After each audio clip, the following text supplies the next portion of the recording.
The European Union's farm-to-fork strategy. The European Union's farm-to-fork, F2F strategy, is a monumental blueprint designed to completely overhaul how Europeans produce, distribute, and consume food. Launched as a cornerstone of the European Green Deal, its ambition is nothing less than making the European food system the global gold standard for sustainability. As of 2026, the strategy has moved from a series of high-level proposals into a period of rigorous implementation, legislative debate, and on-the-ground changes for millions of farmers and consumers across the continent. This is not just a policy for the countryside, it is a strategy that touches everything from the soil in a Dutch potato field to the labels on a box of cereal in a Madrid supermarket. The vision of fair, healthy, and green food system. At its heart, Farm to Fork is built on the realization that our current food systems are out of balance.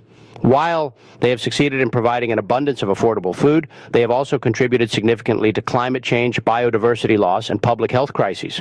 The strategy aims to build a circular food economy.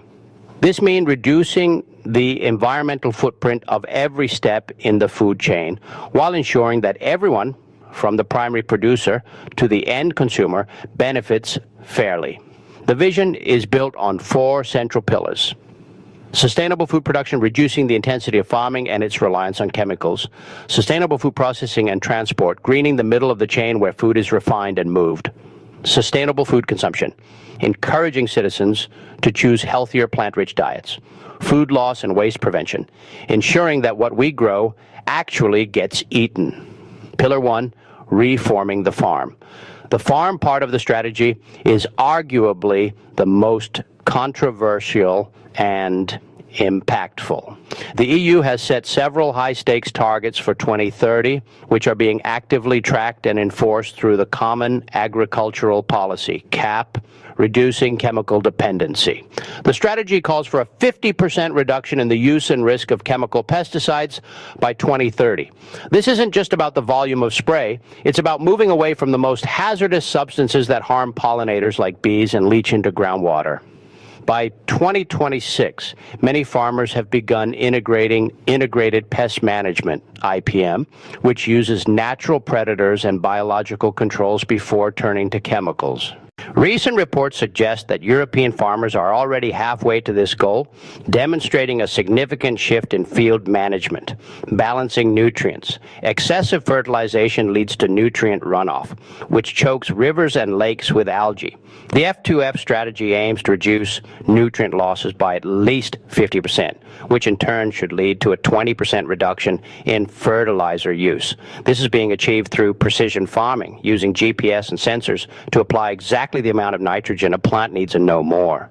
This data-driven approach helps farmers save money on inputs while protecting the surrounding ecosystem.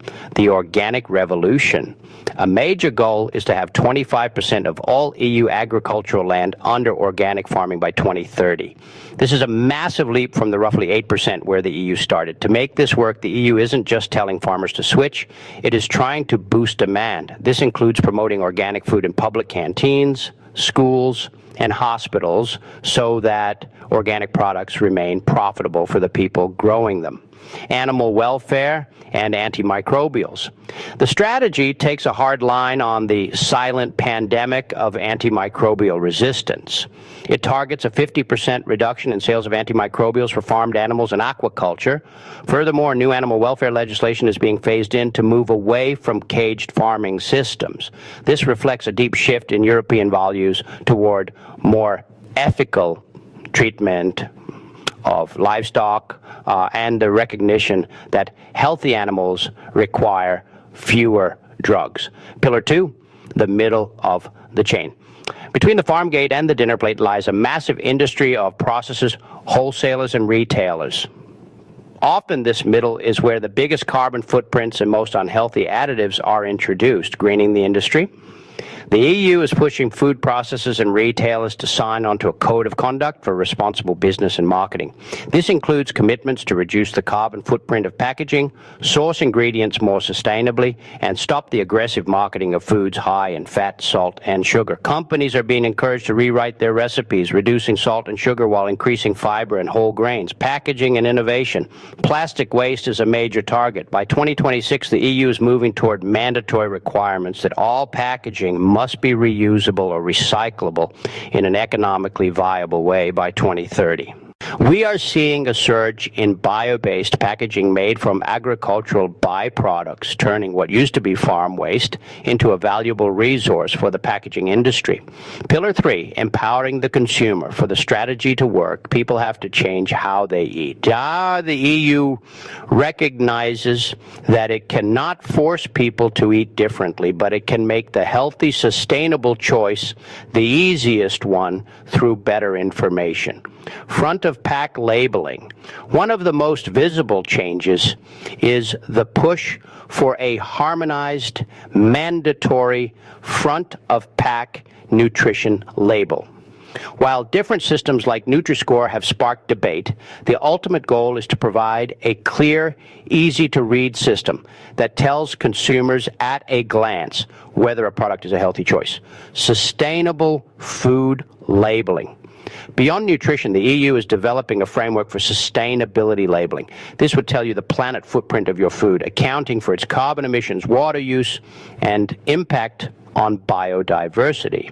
Imagine walking down an aisle and seeing not just the price, but the environmental cost of your groceries, the shift to plant-based diets. The strategy explicitly mentions the need for a protein transition.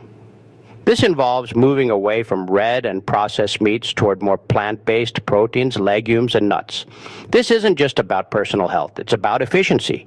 Growing crops to feed animals that then feed humans uses significantly more land and water than eating the crops directly.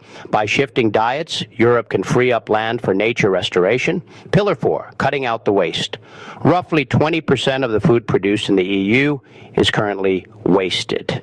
This is both an economic disaster and an environmental tragedy, as it represents wasted water, energy, and labor.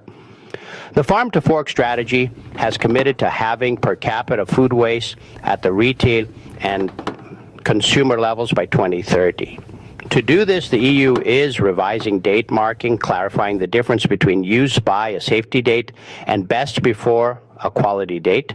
Research shows many people throw away safe food because they confuse these two terms. So I'm supporting food, a donation, making it easier and legally safer for supermarkets to donate unsold food to charities rather than sending it to the landfill, monitoring progress. Now establishing a common EU methodology to measure waste consistently across all member states so we know exactly where the leaks in the system are. The digital and technological engine A strategy, this ambitious, cannot succeed with 20th century tools. The transition is being powered by what many call the digitalization of agriculture. Satellite monitoring, using the EU's Copernicus satellites to monitor soil health, moisture levels, and crop growth from space. This allows for smart irrigation and fertilization, AI and robotics, from weeding robots that use lasers to kill weeds, eliminating the need for herbicides, to AI that predicts pest outbreaks before they happen. The data space, a secure way for farmers to share data to improve yields and sustainability across the entire block. This also helps younger, tech-savvy people see farming as a modern, attractive career path. Challenges and controversies. It hasn't all been smooth sailing. The Farm to Fork strategy has faced significant pushback, particularly from large-scale farming lobbies and some political factions. The cost of transition. Critics argue that stricter regulations and reduced chemical use will lead to lower yields, higher food prices, and a leakage effect, where Europe imports more food from countries with lower environmental standards. And this concern became particularly acute following global supply chain disruptions in the early 2020s. The debate often centers on how much consumers are willing to pay for green food. the geopolitical context. The war in Ukraine and shifting global alliances have put food security back at the top of the agenda. Some argue that the EU should focus on producing more food rather than greener food. The Commission's response has been that sustainability is the only way to ensure long-term food security. After all, degraded soils and a volatile climate will eventually make farming impossible, regardless of how many chemicals are used. The Farm to Fork strategy is a bold attempt to rewrite the social contract of food. It asks farmers to become stewards of the environment, companies to prioritize health over profit margins, and consumers to rethink their daily habits. By 2026, the foundations have been laid. The next 4 years leading up to 2030 will determine whether the EU can successfully balance its environmental ideals with the economic reality of feeding 450 million people. If it succeeds, it will not just have fixed its own food system, it will have created a template for the rest of the world to follow.